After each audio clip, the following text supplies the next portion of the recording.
Composing made simple. We talk about something new every show. Composing made simple.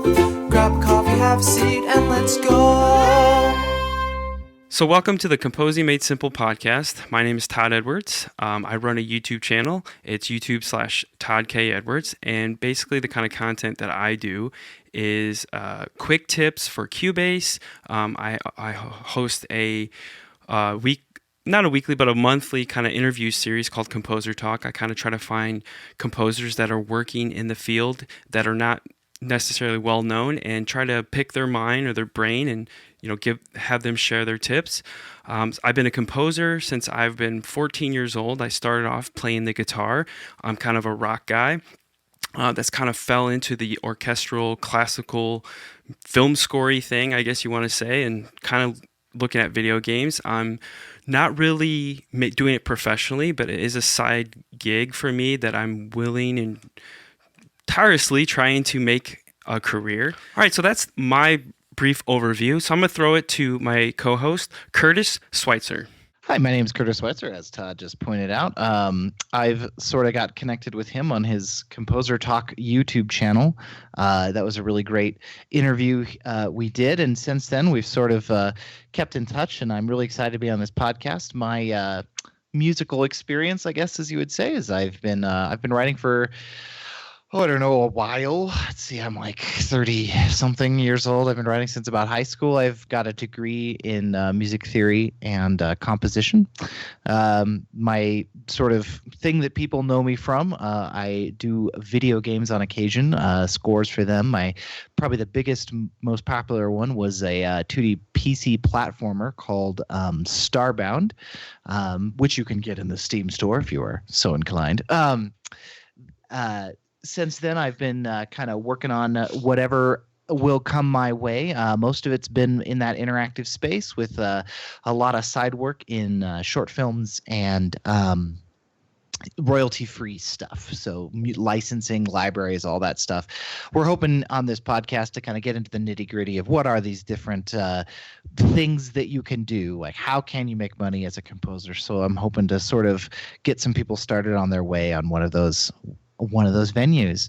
And both Todd and I are joined by Mr. Christopher Tiu, who makes some wonderful stuff. So I'm going to, as Todd did, throw over to him and let him introduce himself. Thank you very much, Curtis. It's so kind. So, my name is Christopher, SIU, and I'm a graduate in the piano performance degree, classical piano performance. So I've been classically trained from a young age, and my composing style is more of I would say more the Disney Super Mario kind of thing, and I can safely say I'm a Nintendo nerd when it comes to video games. So I really only have experience with those games, and so as a result, those orchestral scores are the ones that stick with me and really influence the style of music I write. So I currently do a little bit of freelance work, and I'm always trying to learn about more techniques and what we can do to really make the samples shine in our world. So I'm sure we all have that love for samples in general. So that's something we're going to be talking a lot about on the podcast, and we look forward to sharing all our knowledge with you. So thanks for joining us. Speaking of John Williams, so basically I had the fortunate to see him live a couple weeks ago here in Cleveland, Ohio. And I had a few epiphanies while I was actually there at the concert. Since I'm a composer, and most of us composers and people listening to this podcast use samples nowadays, and we don't really record with a real orchestra. A lot of things happened to me that I realized that samples you can get close to sounding real, but there's just something missing. And if you've never been to an orchestra live performance and you're a composer using samples, you better run out this week or your next symphony and go visit as soon as possible, because there's going to be a lot of things that you think that instruments do because of samples that they actually don't. And I'll give you an example of this. I think we have a false sense of string sounds or what strings can do, because strings play very quietly, especially like spiccato stuff. And we tend to, as composers, we tend to write strings very loud with 12 horns blaring, and you could still hear spiccato strings or flautando or or pizzicato strings, which you cannot in a live situation, it does not happen. In a live situation, you'd be lucky to hear anything over 12 horns. I mean, if a plane could probably crash into the building and all you'd hear is the horns just blaring away there in the back. Yes. And I mean, just sitting there listening to this music, and you really learn how these really great players, professional players, how they really play their instrument and the way they craft the sound. Well, especially the way they interact with each other, right? Mm. Like they're always anticipating what's coming next, and that kind of interaction you just can't replicate with samples. Well, and they're keeping their volumes balanced. It's so nice, you know. It's so nice to hand a piece of music to a real orchestra, and everything is just nice and balanced, almost automatically. I mean, if you write a crazy dynamic, obviously something's going to stick out. But if you just have everybody sitting there playing forte and they play a chord, it's going to be nicely balanced. All the little, you know, the chord members, the third, root, and fifth, they're all going to be nicely balanced. They're not going to stick out. It's just so interesting, as Todd's saying here, that like when you're actually there, to hear that on literally every second of the music is really kind of revelatory, because it's something that you're always fighting when you're sitting there, you know, slamming away on Hollywood strings or whatever. Yeah, it was a lot of because I haven't been to an orchestral concert since college, which would have been early 2000s, so it's been a while. And you know, as being a composer with samples, you would think like I would go all the time. It's a no-brainer, but a lot of us don't, and a lot of these upcoming people, composers that are doing it now, you know, they come from the school of, you know, the synths like Hans Zimmer, stuff like that, which is not bad. It's great, but it gives us a false sense of what the orchestra can actually do. But I think at the end of the day, a wise person named Mike Verda, if you don't know who he is, go check him out, has said that, I mean, you're already faking it, so why does it really matter? I mean, because the samples are fake. They're just recorded, you know, samples of that instrument, but what you're trying to do is not real anyway, so does it really matter? But I think it does. I mean, at the end of the day, I think for me it does. After going to a live concert orchestra, it's a night or day thing. And I'm from the school as samples will never sound like a real orchestra. I know you guys differ on that, but there's just something about it. The samples don't have the player. You know what I mean? You give a piece of music to a professional, someone that knows their instrument, that's been playing it for 30, 40 years. I'm telling you, you're not going to be able to do that with samples. I'm just sorry, you can't. I don't care how good technology gets. There's something missing. And I think, Chris, you alluded to that. You know, there's this magic in that. Yeah, no, absolutely. And while you were saying that, actually, I was just thinking, like, I have the Berlin Orchestra, so the 4 parts, and I was just thinking that what's really cool in some of their libraries, they actually put the players' profiles in the actual GUI, and although that doesn't really do anything, it's not only inspiring, but when you actually play their instrument, you can kind of hear the character that they're putting in there. So, I mean, even though that you'll never 100% have as good of a piece with samples as you do with orchestra, I think if you have everything from the same company, and they're all recording live or in a live room, you know, with great mics and all that, it can get pretty damn close. We can all agree on that, but it's just, just that special interaction you just don't quite get. I think a lot of it is just how much work are you willing to do on realism versus basically creativity, right? I mean, you can sit there and rewrite a melody 5 times for an hour, or you can sit there and work on your spiccato string line for an hour. You know, depending on the situation, one of those might be better than another. I was on VI Control the other day, and they were talking about this really specific string articulation they were trying to mimic, and if you go through the thread, it's just 10 pages of people trying to do this and putting up their demos, and they do eventually get pretty close. But then someone's like, "How did you do that?" And the guy's like, "Well, I used the spiccato samples, the staccato samples. I used some of the measured trebles." He's using like 6 different samples, and then just like dynamically mixing them just to get this little like kind of sound.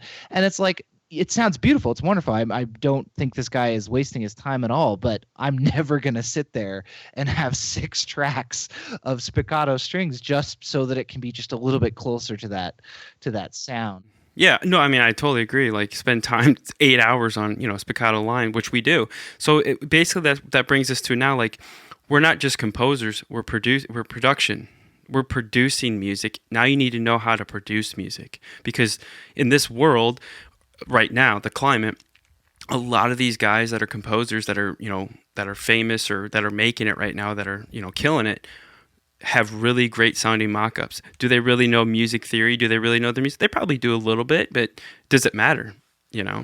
That's basically where this this conversation kind of boils down for me is. So now you need to know how to do music, but now you need to know how to be a producer, kind of a music production person. No, it's great, because being able to do everything yourself, not only does it help you to know more, but you can also realize different passions that you may have, right? Like, if you enjoy everything you're doing in the process, then it can only enhance your creativity, I think. Right. No, I mean, but, like me and Curtis come from kind of the old school, like John Williams. He didn't have to worry about any of this stuff. He just wrote it on a piece of paper, he played it on the piano, wrote it, and handed it off and said, I'm done. And the guys, the people that are at the orchestra, the women and the men that play these instruments, they're going to make my music sound 20 times better than whatever I could imagine. And, so it's a different world now. And, but that's what's required for composers now is you are that person. You're wearing every hat. And, I had Mike Worth on my composer talk last week, and he said something to me, and it's really ringing true, and it's ringing in my head. He's like, you got to do what makes you happy every day. You just, like every day, if you're waking up and you're happy, you're doing something. And he had a lot of great points, and I hope people go and listen to it, because, I mean, he knows, he's been around the block, and, he had a lot of great things to say, and a lot of things for me that were inspiring. Speaking of, the differences between real audio, and we were talking kind of about, these different techniques that are available and all this different stuff. One of the things we had sort of talked about, sort of adding into this discussion, was kind of talking about the way that marketing and sample libraries works. As a beginning composer, I'm sure it can be kind of daunting to kind of get out there, and maybe you don't own very many sample libraries or none at all, and you have this like huge plethora of people just throwing trailers in your face, and you've got people arguing on VI control about it. We just wanted to kind of have like a little discussion about that and kind of talk about I mean, I guess the obvious jumping off point is the controversy surrounding Spitfire, and there are some of their more recent libraries, not just HC Strings, but they just released, wasn't it? It was like it was something, one of their chamber libraries or something that was basically the old library with some new mic positions or something, and people were kind of mad about it. So I think one of the things we can really bring to the table here is kind of maybe a little bit more of an even, less fanboyish kind of approach to talking about these things. So what are your thoughts on this, Todd? Yeah, so basically what we were talking about Spitfire, what they've been doing recently is all their old libraries, they're calling it professional, and adding, 50 mic positions or something like that. So yeah, I do think Hans Zimmer I literally think it has 20 on some patches, 20 mic positions. I'm here to tell you, you're not going to use all those anyway. So well, maybe Hans might. Maybe. I mean, yeah, you could probably use them for different effects, but like for the most people, it's overkill. Right. But yeah, for your average prosumer, right? Yeah, they're never touching spot X versus spot Y, right? But it's there if you want, so it's good. Is. So I mean, more is not always better, but I guess in this case it is. So basically what we wanted to talk about is the marketing, and we don't want new composers or just any composer falling victim to this, because I know I've been guilty, and I'm sure Curtis and Chris has been guilty as well. Yep. And, sample libraries have come down in price. I mean, when I first kind of got into this, they were pretty expensive. I mean, most libraries were over $1,000. That's $13,000 to get a Vienna thing going. Yeah, I mean, East West was huge. I mean, they were crazy too. Right. Yeah. So, I mean, just getting started. I mean, like another person, like I said, Mike Verda, another wise guy, he once said that, if you can't make Contact factory libraries sound good, then don't waste your time with these new libraries, because you got to learn, like, here we go again, production. You can make most any library sound decent. I mean, and 99.9% of the people out there, your listeners who listens to this music, not composers, can't even tell the difference. So you got to draw a line in the sand of, how far down the rabbit hole you're going to go with this stuff. Well, in terms of like, marketing, and sort of that. I mean, I do think that there's that old, I don't know if it's an old saying. There is that saying, don't blame your tools. Yeah. The thing that you use. It is possible to do wonderful things. You were mentioning Contact Factory Library. One of my favorite composers on SoundCloud for the longest time used it was Symphonic Orchestra Silver, right? Like this was like, the lowest end library that they made available. It was recorded a long time ago. A lot of the samples sound really dated now, but he was able to make them sound really good when he was doing his mock-ups. I wouldn't necessarily say it was quote unquote realistic, and this kind of goes back to that discussion before, but it sounded good. Yeah. It was effective.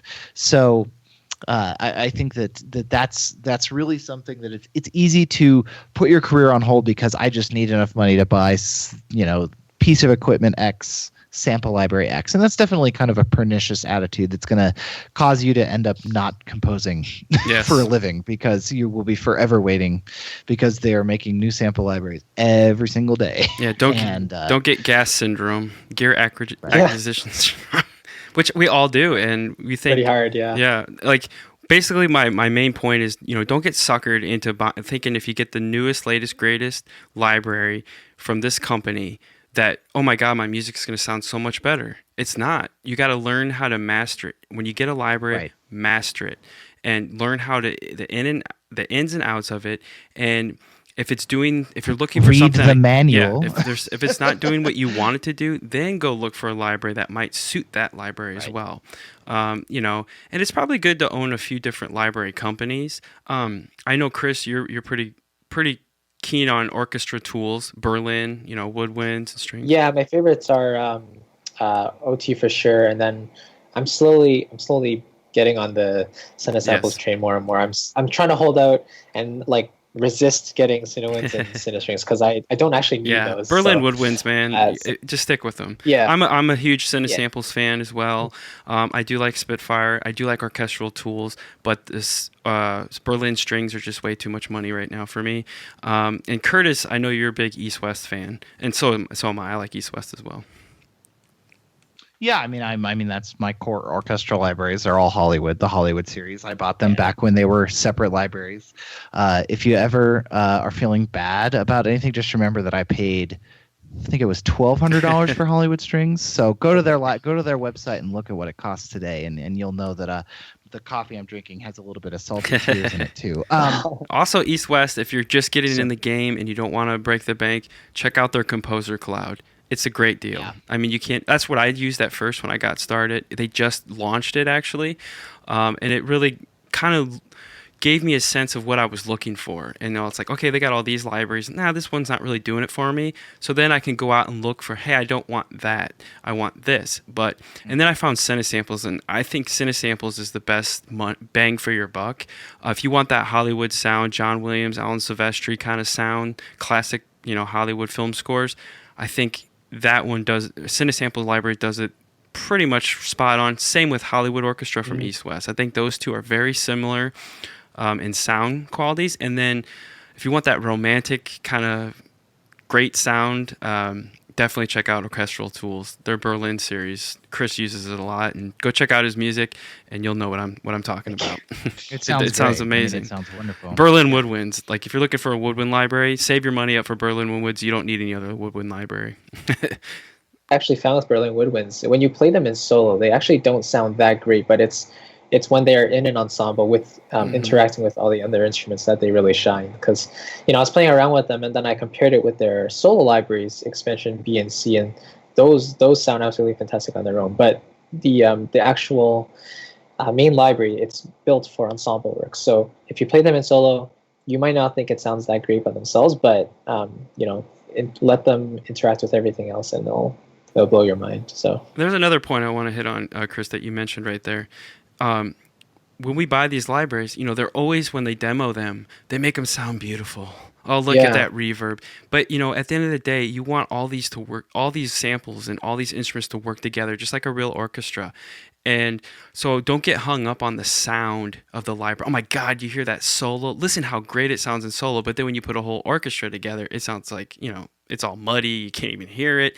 So, you made a great point there. Make sure that when these samples you got can work together and play together, because here we go again talking about a real orchestra.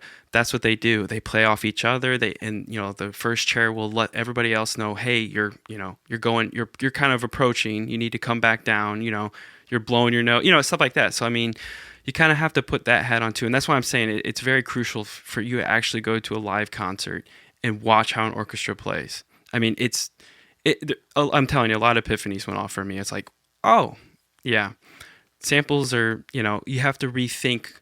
And another thing is, a lot of guys, when they think they start out, they program, right?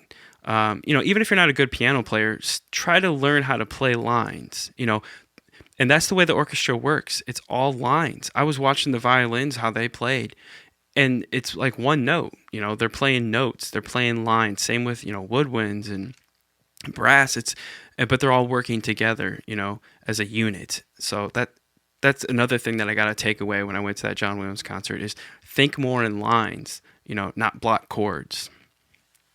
Lines and just phrasing, just the idea that, when you listen to the Jurassic Park score, it's not all velocity 80 bomb bomb bomb bomb Yes. bomb bomb bomb bomb. It's not all the same. It's got a breath to it. It expands and contracts. It sound music history teacher I used to have, who is this wonderfully eccentric guy, who he used to always just kind of make these snide remarks about singers and vocalists, how they're always late and how they're always off tempo. But then one day in class he said, every instrumentalist secretly wants to sound like a human voice, right? And that's not true in sort of a strictly literal sense, but what he was talking about was that idea of phrase and humanity and emotion in all the lines and all the phrases.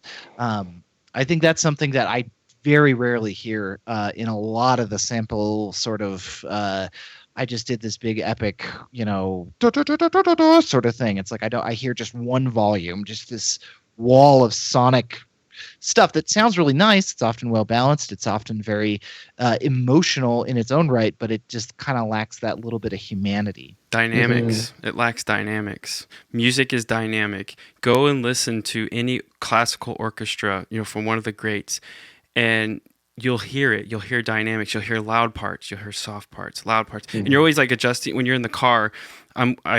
My oldest daughter, she's starting to get into some classical music because she watches the Little Einsteins cartoon, which they have a lot of orchestral music.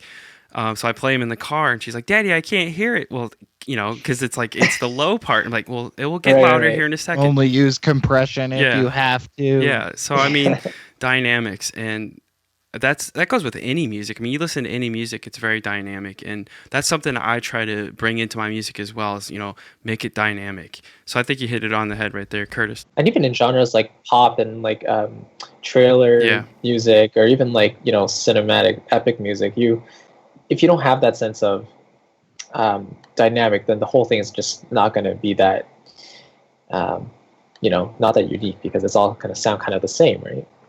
Yeah, when everything's loud, nothing is. Go listen to Daphnis and Chloe if you want to know about dynamics and epic. All Or these any. epic composers, I think everything more epic. Yeah, go listen to Daphnis and Chloe. That's how you learn epic. Epic is about contrast. It's about soft and loud. You can't have epic loud without soft. So there's my little takeaway for the day. So I wanted to really quickly talk about Spitfire a little bit and their marketing, because I think it was a few months ago when they released their Hans Zimmer percussion again.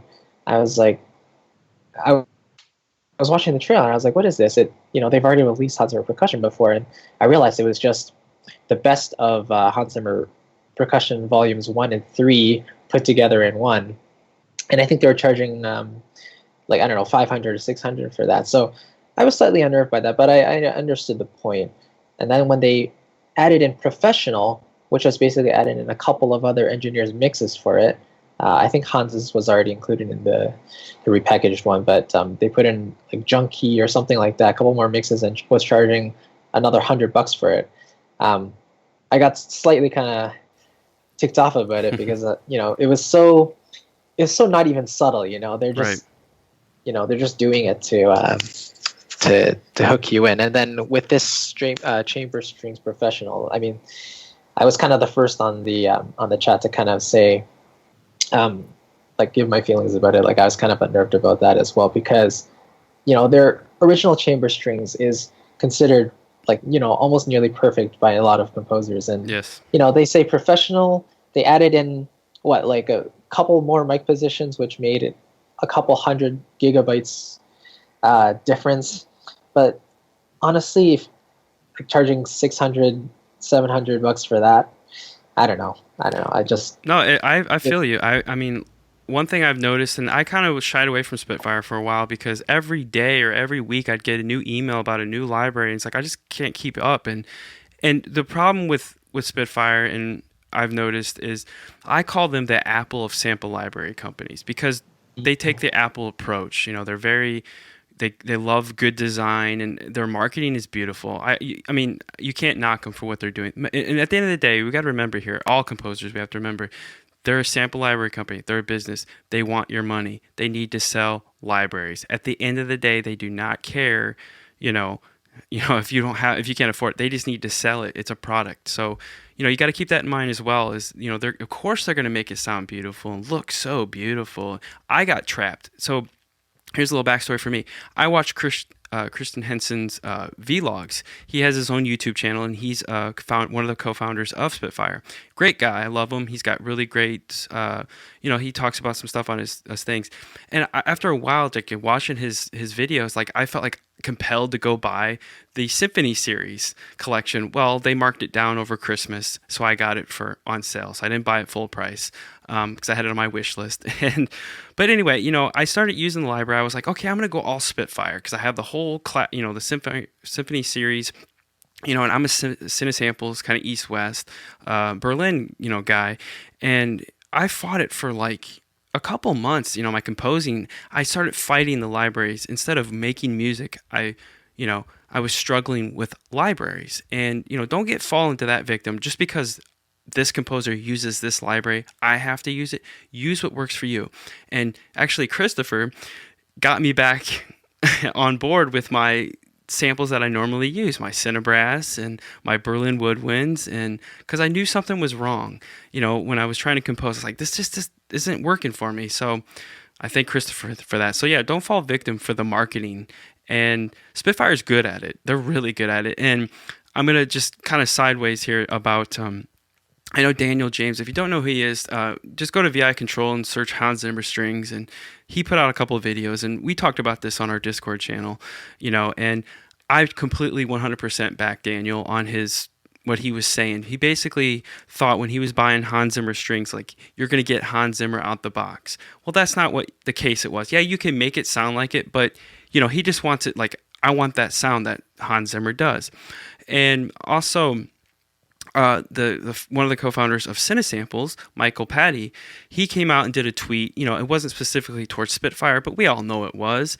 And I 100% back him as well. And I know a lot of people in the community kind of gave him a lot of flack, but like, there is true. Make sure, because a lot of times Cinesamples, when they release updates, they're for free. They'll just throw it in they'll throw it in their library with a new update, new instruments, new mic positions, whatever, or they'll redo the scripting.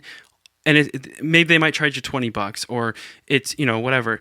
And then here's Spitfire coming out with a professional because they added 30 or 40 new mic positions. We're going to charge you $800. But see, the problem is fanboyism, and there's a lot of Spitfire fanboys out there. I love Spitfire, so I'm not bashing the company. We're just trying to, kind of hold them accountable for some of the stuff that they've been doing, and, making people feel obligated to buy these things.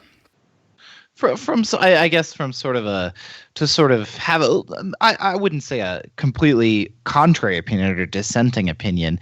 Having actually, so I'm not a Spitfire person either. I literally own one of their libraries, and it's HD Strings, and the only reason I bought it is because everyone was having such a huge fight over it, and I was like, all right, I'm a semi-established composer. I can afford these. I'm gonna buy them, and I'm just gonna see because I want to see for myself. So I bought them.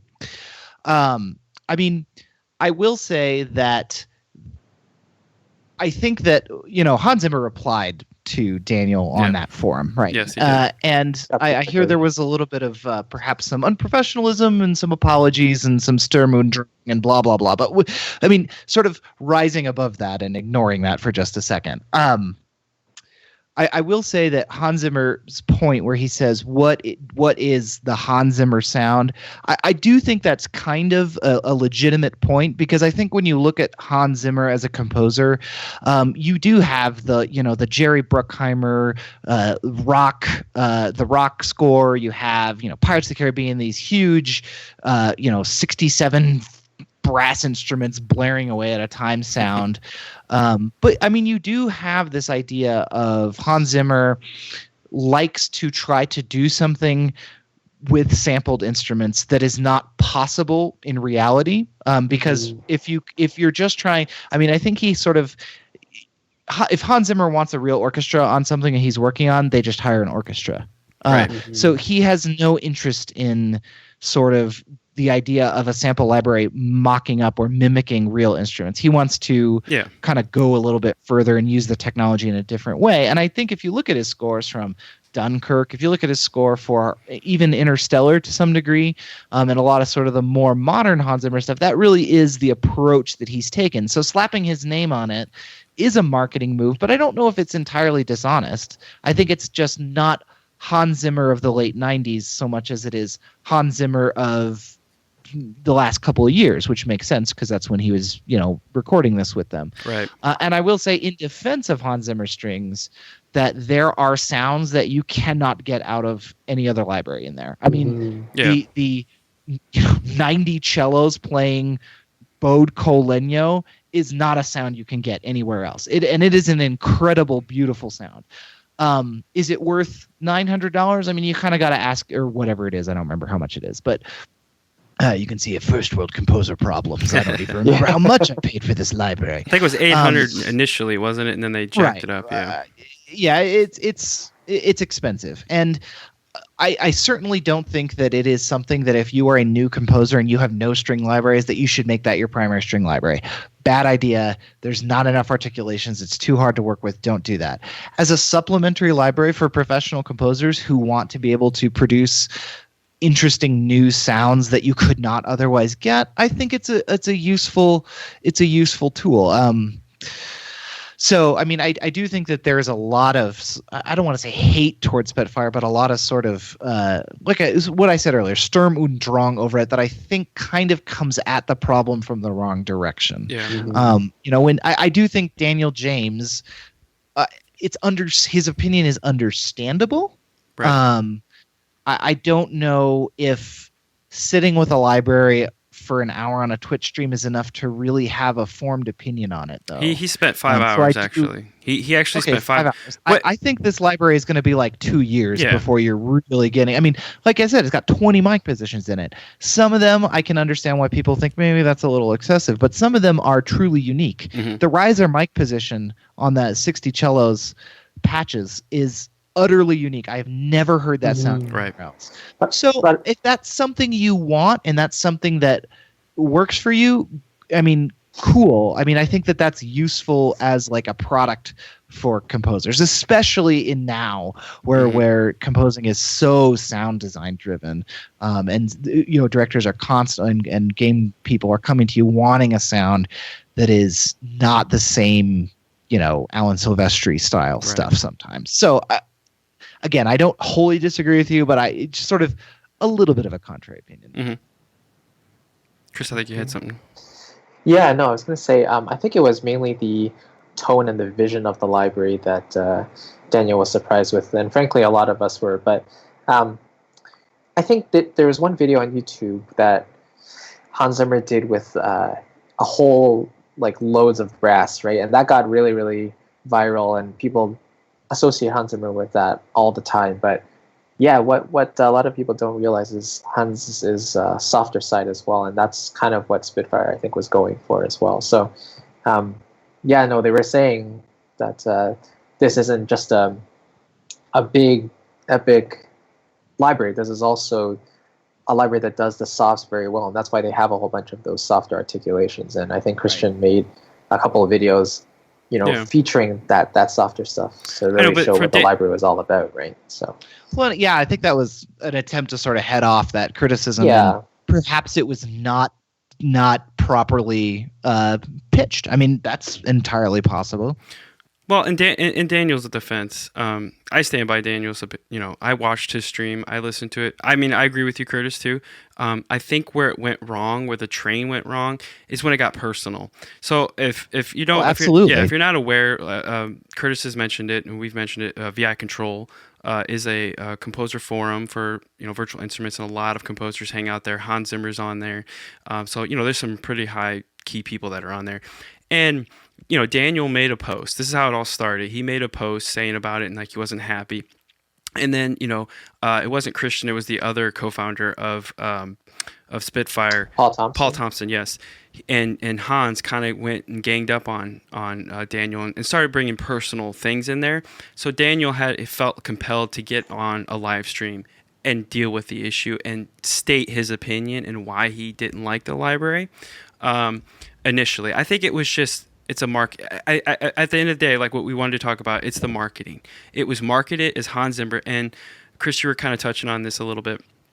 In the more recent years, he's been going for that kind of ambient kind of thing like Dunkirk, and and Spitfires kind of went that way too with some of their libraries, Orchestral Swarm, stuff like that, where you just hold down a note and the library kind of just like melds and goes and does its thing. Yeah, the evolution. Yeah, stuff, the Evos and stuff like that. So, which makes sense. But when you ask some guy on the street, hey, what's Hans Zimmer? It's gonna be Pirates of the Caribbean. It's gonna be The Dark Knight.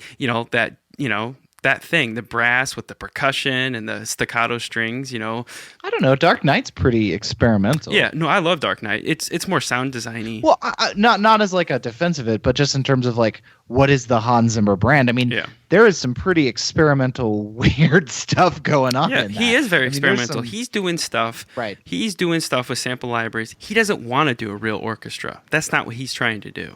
Yeah, no. I do think that he's kind of uninterested in that idea, and it's because he writes for gigantic $300 million movies. Yeah, of course.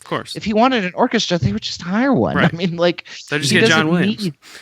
He doesn't need Hollywood samples because he can get a literal Hollywood orchestra. Well, he makes his own libraries. I mean, he goes. Right. He has because I've seen a video at the round table that they did at Spitfire, and and he says he's got players that he goes to, that he writes for. So if he wants a cello sound, he goes to that person and he'll record them do that what he wants. So yeah, he's on a different level. We're not Hans Zimmer, but I think in Daniel's defense and the backlash and where Christopher was going from, and even me, it's the marketing. You're falling victim to the Spitfire's marketing, and they're good at it. They're very good at it, just like Apple. Every time you see an Apple commercial, I want to buy that product, and I did. I have, they're all surrounding me, and you've got a trash can Mac Pro, don't you? Yes, and I have a MacBook Pro, and I have an iPad, and an Apple Watch, and so there you go.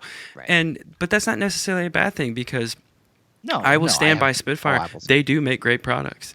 Their sample libraries are great. They're made very well, and so yeah. I mean, at the end of the day, I think what we should, what we're trying to say is, if you're new to this, don't fall victim to it, because you can and you will. And I have noticed Spitfire does price their libraries a little bit higher than most companies, and Apple does the same with computers, because they want their audience to know that, hey, you're getting a premium product at the end of the day, But does that really fare for sample libraries? But what is too much? What is this? Okay, really? Where you're going to charge me $1,200 for this when I can go to, East West and get it for $400? A whole orchestra, the whole orchestra. But, so at the end that's the funny thing about pricing, right? Like if it's like automatically when you see it's a higher price, you assume it's a better quality product anyway. There you go. Right? And so marketing. You tend to go towards the walkthroughs and the demos, and you start to convince yourself, oh, if I just had this expensive library, that means,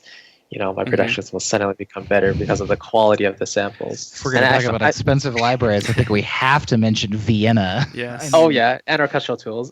Yeah, right. Yeah. But no, I found it funny you compared Spitfire to Apple, because when I hear Spitfire personally, I hear the clean sheen that covers, or that characterizes all their samples, and how smooth it is, how just how like all together it all sounds. And I feel that's such a clean, sleek feel that Apple gets to. Yeah, it's the reverb. It's Air Studios. That's what Yeah, it is. yeah. That's all it is. And if you listen to Spitfire samples and you compare them to like Cinesamples and that, they're very wet. And so if you own all Spitfire libraries, they're all going to play nice together, and you're not going to have to do a lot of, tweaking. I mean, a little bit, but you know what I mean, because they're all in the same room. So that's like, if you're a new composer starting out, find a company that you like, you love their sound, you love their instruments, it plays well for you, and try to buy all the rest of them, so it's a little bit easier for you until you get better at the production and you actually understand how this stuff works. So that's why I went with Cinesamples at first, because I love the sound. It's the kind of sound I want to write for, and it inspires me. The libraries inspire me, because when I pull up that brass patch, that 12 horn or the 6 horn patch, I'm just like, okay, I want to write a horn line. And I know, Curtis, for you, it's that 6 horn legato slur patch from East West Hollywood Brass. You say that's right there. That's the price of entry for just that library. Right. So. Well, yeah, I mean, that's that. And I think that's a good advice. The idea that like most sample companies, I can't think of one that doesn't do this. If they sell a separate product, if they don't sell a full orchestra, usually the pieces of that orchestra will usually mesh well together, and that's good advice for starting people. That like choose wisely, because the one you start with is probably going to be the one you want to at least complete your orchestra with first, and then you're going to want to move to the other stuff, because as you said, they're usually recorded in the same space. It all goes through the same signal chain. We don't, a lot of people don't realize that it's not just like some guy sitting out there with an iPhone and a microphone recording these cellos. Everybody realizes it's not that. I'm exaggerating, but that it goes through hundreds of pieces of equipment before it ends up in your hands as a sample library. Right. East West is always talking about how this was recorded on the board that we did Sinatra on, or whatever. Like that signal chain is not a small factor, and it does matter. And working with things from different signal chains can become frustrating. And if you're new to the game, just don't. It's not worth your time to try to mess with that. So. That's actually something I wanted to ask you guys. So, Todd, I know you have Spitfire and Cinesamples. So, which ones do you prefer if you had to choose in terms of like the sound, or which one, like in terms of reverb or whatever? Like, what is that perfect sound to you, and to you, Curtis, as well, because you own East West? I think the samples are more on the neutral, drier side. Is that true, or is it? They're similar to Cinesamples, yeah. East West. Which ones are drier? East West. They're similar. East West. Yes, they're extremely dry. Yeah. Well, especially if you have the close mics. Yeah. They are extremely dry. They're really designed to be put into QL spaces. Is really, I think, what they expect you to do. Yeah. So for me, I have a different philosophy when it comes to sample libraries. Okay, for sound wise, of course, I'm going to go with Spitfire. They sound beautiful, but I don't tend to do that because I've been doing this for a while, and I know like, oh, look at that, look at the gloss and the sheen, getting distracted. I go for playability. I'm a hands-on composer. I'm a guitar player, so I'm so used to playing the guitar and writing. I'm not a piano player. I'm trying, I'm learning, I'm getting better, but at the end of the day, I'm a hands-on guy. I would be the guy that would go into an orchestral room, okay, put up a couple of mics, and I'm going to play every instrument in the orchestra. That's just the kind of guy I am. I'm a Stevie Wonder, I guess, or whatever. I'm going to play the drums, I'm going to play the guitar, the bass. That's just my mindset. That's where I come from. So yeah, I think Spitfire, if you want lush and the sheen and, because they're beautiful. But I was fighting them. Like I said, I tried to go all Spitfire, and there was just something missing for me. I was missing, like, it wasn't inspiring me like Cinesamples does. So I think for my go-to library for brass is Cinesamples, Cinebrass Core and Pro. When it comes to Woodwinds, it's Berlin Woodwinds. There's just something about the sound. It's like when I pull up that flute 1 patch legato, oh, I just want to start writing flute lines all day. It's just like, that's my 6 horn legato slur from East West, is the Berlin flute. They sound amazing. And then for strings right now, I'm using Hollywood, East-West Hollywood strings. There's just something about them. They have all the articulations I have, and they just play really well. And also, let's just side here. I know me and Curtis have talked about this before in Discord and on our podcast. East West is more for an actual composer that knows how to write for an orchestra. That's who they're geared towards. Same with Vienna, VSL. So that's why I think a lot of guys that are coming up don't like East West, because they don't understand the articulations and how all that works. I know for me it's pretty daunting, especially when I have Hollywood Diamond, and I was like, what do I do with all this? Because they label everything really different than like Cinesamples and Spitfire, Mm-hmm. So that's another thing. So don't let that kind of deter you if you don't know what an orchestra and all their articulations, because I know Cinesamples has a very basic ones, and I know Spitfire, they can get pretty daunting. I love flautando, the Spitfire flautando strings, and I love them. That's my thing. Oh yeah, that's like their bread and butter. Yeah, it's those super flautandos and HC strings are just awe-inspiring. That would make me buy the library just for the flatandos. They are just. Actually, it's the Colin Yotrados that you should buy it for, with the bowed wood, because it is stunning. Now, it is hard. I agree. It is hard to get it to sit with other things. Mm-hmm. You have to kind of work it. But yeah, I've been very impressed with those. Those have been the highlights. The legatos, That was the one reason I bought Hollywood Orchestra for East West, because they have flautando strings. Because I was using Cinestrings. I'm not a fan of Cinestrings. They're just too they're good for layering. We didn't really get into layering. Maybe we can cover that on a different episode, but because we can go down the rabbit hole with that. But Cinestrings for me is just very bitey, And it's interesting you say that, because I have a friend who from college who uses exclusively Cinestrings, and every time I hear strings, I'm like, what strings are these? He always says Cinestrings, and I'm like, and it's like kind of that sound you were saying from Spitfire, this very smooth, almost Thomas Newman-esque. So I wonder if he's just really working them or what. But it's interesting. It's interesting to hear that from you. I'm glad you said that, because yeah, actually, I have the same opinion about that, actually, because every time I listen to the Cinestrings demo, I'm like, oh, that's really harsh and biting. But then as I watched it, I had a realization last week, and I think it's that the Cinestrings demo, they actually don't use very much vibrato at all. And I think using vibrato helps to soften the sound a little bit. Mm-hmm. Every time Michael Petty plays a long patch, it barely has any vibrato in it whatsoever. And I think that comes naturally with any like string ensemble line. If you play it without vibrato, then it just sounds like, just right? Yeah. Right. So, I think with some good vibrato settings and stuff, I think it could really sound really good. But yeah, I mean, just from the first impressions from the demo, it's it wouldn't be my first string library choice. Well, it goes back to learning your libraries. Any library can sound amazing. I mean, with enough production, enough tweaking, you can make any library sound great. And that's what I'm saying. Like, I just don't. For me, it wasn't working, and I didn't really like it. And one thing I had about Spitfire, you asked me about the Spitfire thing. The reason why I went away from Spitfire, using all Spitfire, I was getting very annoyed by their strings. So I was doing lines, like I'd go from like a C, D to a D sharp, and like the transitions. Spitfire likes to put things in their libraries that are like realistic, like you hear a bow hit this, or you hear a wrong note, or it bends the note weird. To me, I don't want that. I get it, it's making realism, because if you have a real orchestra, someone might make a note go flat, but I don't need that. And it makes, like, when I'm trying to write a line and it just sounds like crap, it's like, okay, but I can't undo it. I can't go in and fix it. That's how it sounds. So that's one of the reasons I steered away from it. I went back to Hollywood strings. I know a lot of guys use. It's interesting you say that, because Hollywood is more. I would say that's always been a thing I see people complain about with Hollywood too, is that it's got all this noise. They don't EQ the real high rosiny sound out of it. They don't, for a while they actually there was one I can't remember if it was like a staccato patch, but you could actually hear someone talking in the background of the sample. I've heard that in Spitfire stuff.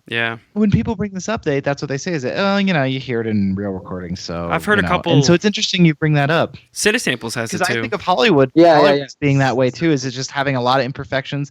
There's a couple of patches I know that I cannot go from C to D sharp because it will be sharp, or whatever. Every library has that. Mike Worth, I had him on my composer talk. He actually goes under the hood in Contact and redoes them all. Like that's so he made like Cinestrings work for him, and he used Cinebrass. I don't know what he's using now, but like he's a tweaker, and he'll go under the hood in Contact and like just mess with them and make them work for him. I was like, dude, So if you haven't, go check out Mike Worth.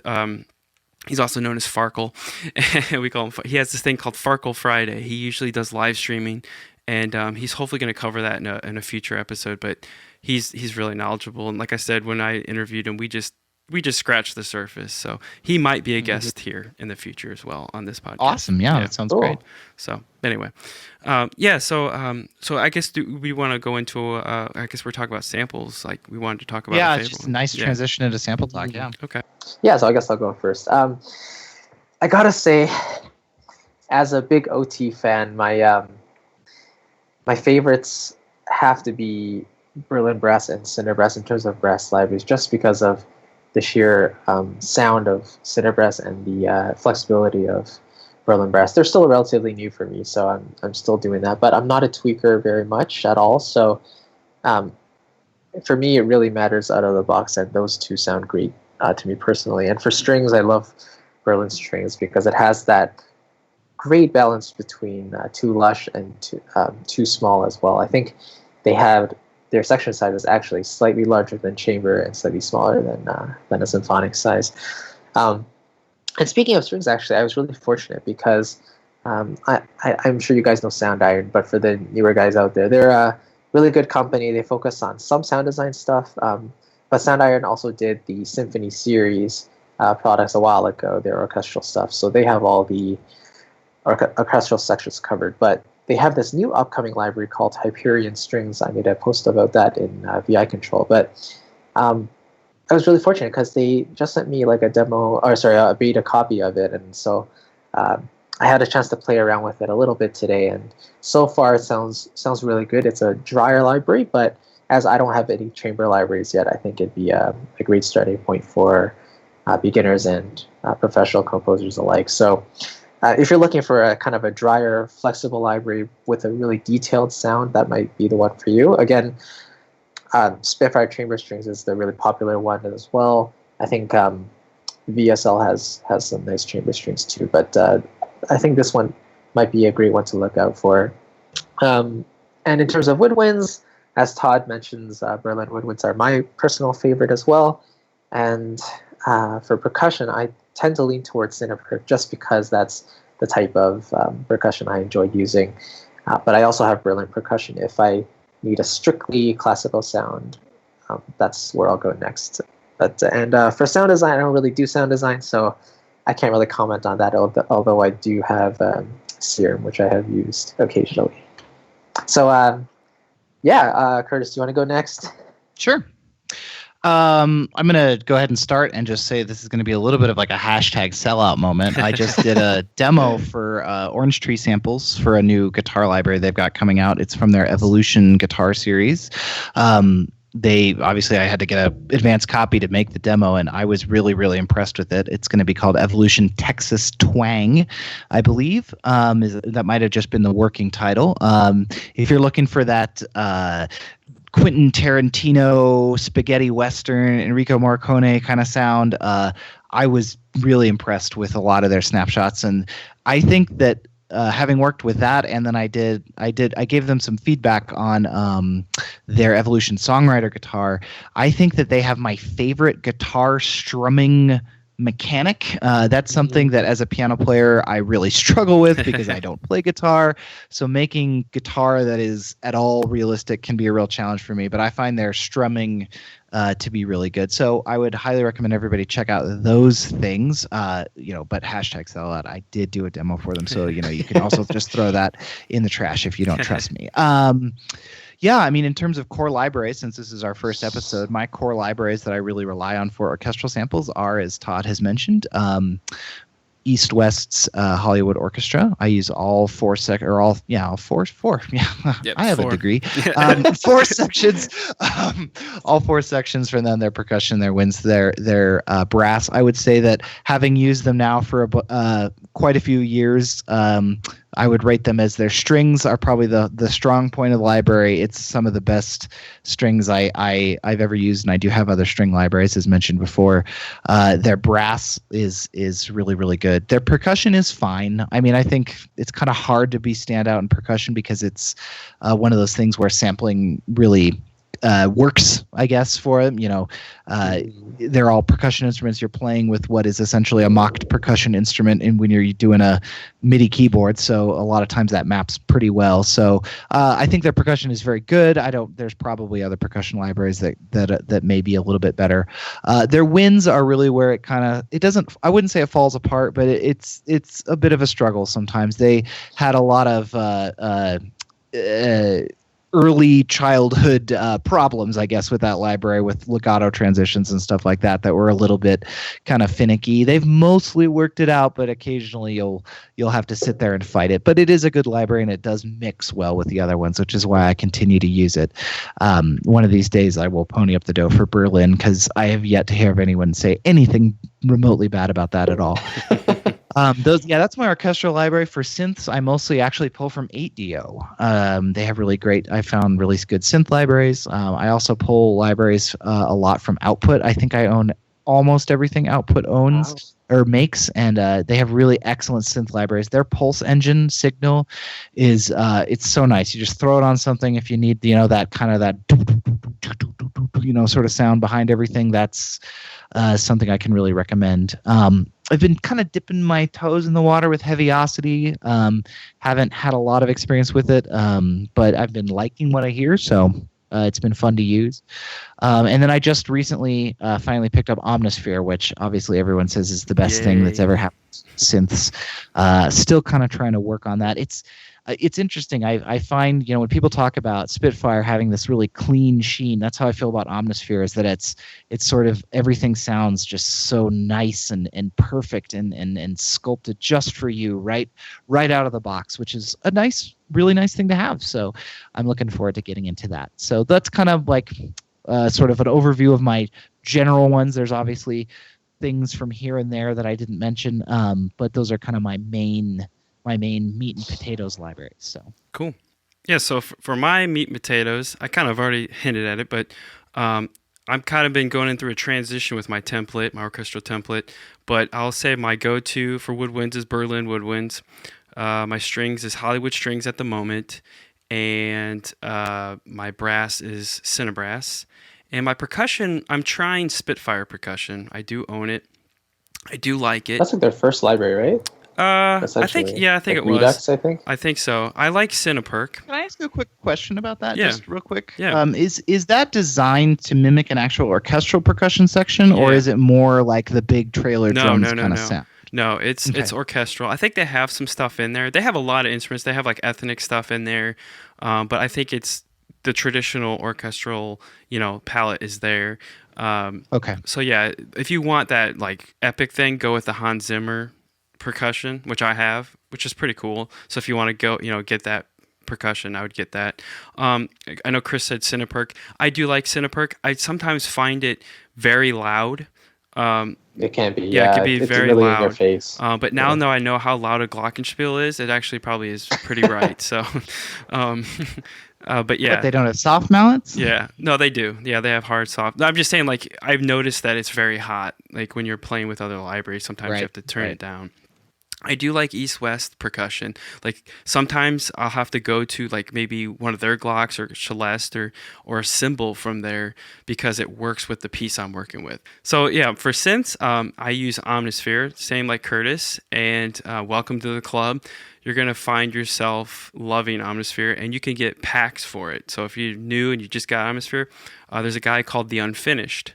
Check him out. He sells. Oh yeah. I have some of his packs for Zebra. Yeah, he's got great ones for Omnisphere. So definitely check him out. So I do have some Heaviosity stuff, and I do like them. I think you would really like them, Curtis, if you like, because I know that you do the signal and stuff. And it's similar to that. They have I have their medals. So like their metal, I have like medals, yeah, it's very good. For their Heaviosity, they have a percussion medals, which is really good. And that's about it. That's my go-to stuff. And I have a bunch of odds and ends stuff that I've picked up along the way. But a couple of sample library companies that I want to mention is Performance Samples. They do some pretty cool stuff. And what is it? Music sampling. I love their approach, the way they program. They go focus on playability. So they have it's called a venture brass and a venture strings. So like they don't have any articulation patches. It's just one patch. So you have violins, it's one patch. Violas, one patch. Cello, one patch. That's it. And so when you play it, it's how you play it. And so if you want a staccato note, if you hit it, Heaven. Yeah. So, but the thing that I found is I can't make them work with other libraries. You have to fiddle with it. And I'm like, okay, I can't do this. Like I said, I focus on music. That's my philosophy. Focus on the music first. Make that sound great. Worry about the samples later, because 99% of the people out there that's going to listen to your tracks can't hear the damn bit of difference of what reverb, what EQ, what plugin you've used. Did you conduct this? Yeah. Yeah. So that, but I mean, at the end of the day, that's my it's a philosophy. Right. So I focus on music. That's where I put my time and energy on. So yeah, that's like my go-to stuff. I want to mention a library that I just picked up that I've been playing with is Piano from Cinesamples. It's pretty much my go-to library right now for pianos, and it's become my sketch piano. It's just a go-to workhorse piano. It works. It sounds good. And I also like Spitfire's felt piano, which it was a lab, so you can't really get it right now. It's beautiful, and I do like the Olafur Arnold's felt piano. That Olafur one is to dive. Yeah, oh. It's beautiful. Nice, Those are my go-to. It does have some wrong notes in it, though. It does, warn everybody. but that's Spitfire. I'm telling you, that's what Spitfire does. They leave those. What are they called? Tune the freaking piano artifacts. Before you sample it. It's so easy. That's their philosophy, because I'm telling you, you'll listen to the strings things. Like I said, you're going for a note, and it's just. I'm like, what? I paid how much money for this library, and that's what I get. So yeah, that's what I'm saying. Like those are some of my stickler things that I have with Spitfire. Sometimes it's like. Understandable. Yeah, but I mean, it's annoying on the piano. I have the Olafur piano, and it's super irritating. Yeah, it'd be just like for guitar, like you're playing a note and then it buzzes. Like what? I can't play that note because like if your fret, like the frets are too low or too high of the action of the string, and you're hitting a note, it's just ding, ding, ding. Like that's what it feels like. So. Yeah, so that's pretty much my go-to libraries. Like I said, I kind of strayed for a few months and tried the Spitfire, my whole template, but Chris brought me back to what I need to use. It's always calling out to you. Yeah, well, no, because I heard your piece when I did your track review, and then you did the breakdown, and I was like, man, I got to go back to those. That's what I've been missing. And to your point, Curtis, about East-West Woodwinds, they suck. I'm just going to say it. Because I tried using them, and I'm like, what? It sounds like something out of the factory library, Contact Factory. But I'm sure it works well with the rest of them if you know what I mean? I would definitely say that there seems to be a universal consensus that library has some issues. I would more than be happy to concede that. I don't know if I would say it sounds like the factory library. I know I was stretching, but they do sound pretty. But I use think a lot of it is that dry sound, though. Like when you talk about the Hollywood series having that dry sound, like they're intentionally done so that you can place them in a space. And if you don't place them in a space, it's gonna sound bad because it's gonna sound like somebody playing the flute in their bedroom instead of a concert hall. Once you place them in space, they sound I use spaces, and I know Curtis, you use it as well for my reverbs. I love it. It works. It does what it needs to do for me. Like I said, I don't get hung up on reverbs because you can go down a rabbit hole. But if you want to look at Valhalla reverbs. I think Spaces has that nice balance between it's not just like out of the box, you don't know anything about reverb kind of stuff, but it's also not that like crazy, like you're in, typing in millisecond pre-delay stuff every time you want to use it. And I think that's because they use that impulse sort of philosophy where they just give you an impulse from a real space and you just and then they've got families of spaces and impulses that work together. So like for mine, all of my stuff runs through their SoCal Hall impulses because they've got instrument specific ones, right? It's the same one I use. They've got a violin impulse. Because it's so It deep, works. right? You've Yeah. got ones for every section, and it all sounds great when you bring it together. Yep.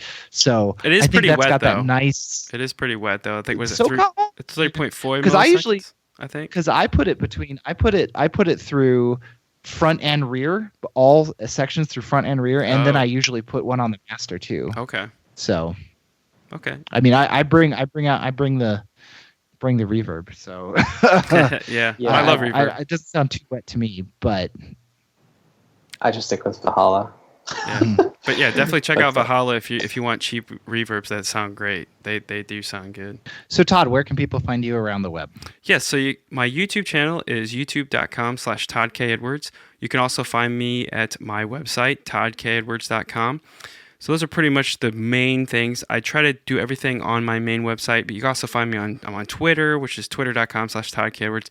Basically, everything online is at Todd K. Edwards. So Christopher, where can everybody find you on the web? I have my website as well, ChristopherCU.com, and I have a YouTube channel here as well.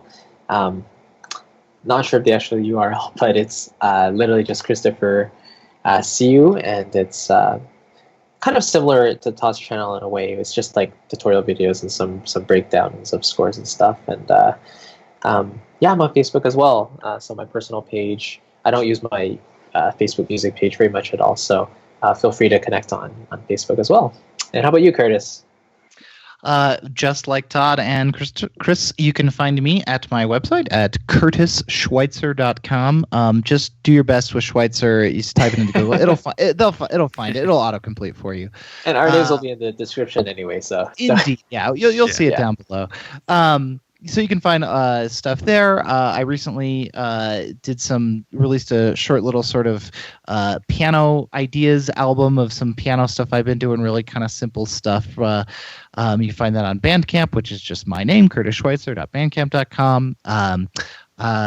I recently scored a game called Staxel, which I would really just like to use every possible opportunity to promote because it's a fun little farming simulator I think a lot of people would really like. So if that's your jam, you can check that out at playstaxel.com. So thanks for joining us on our first episode. I know it's a bit clunky, but with time, this will get better. If you join us with the ride, we're open to suggestions and feedback from the audience. So if you have segments or things that you'd like to hear on the show, just let us know. You can reach out to one of us. We'll have a link down below. Again, thanks for joining us. We appreciate your support and look forward to talking to you again soon. Take care.